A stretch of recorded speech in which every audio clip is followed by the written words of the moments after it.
a masterpiece from a form point of view, all the way from South Africa, home of the spirit quartz, Buchenhout Hoek, of course.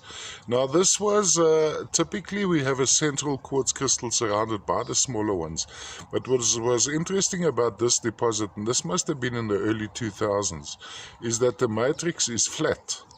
So instead of projecting off the main ore, the crystals lie flat. So this one would need a stand. So we have the typical form of the spirit quartz. So on a stand we'd have this effect going around like that. Matrix isn't much to look at, solid quartz matrix as well. And then when we look at color, it's this intense dark, rich purple, amethyst of course.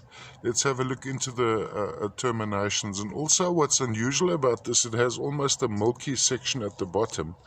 And the color concentration on the spirit quartzes is usually around the inside edges, whereas this one goes deeper.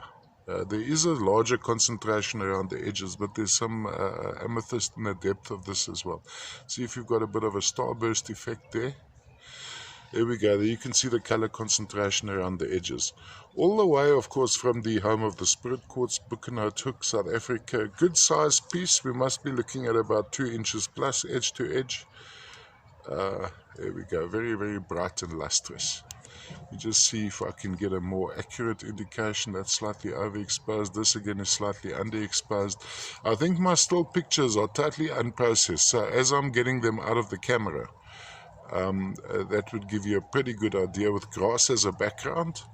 Note that the main focus is not the grass, it's the specimen, and then you'll actually get a very accurate indication of the specimen.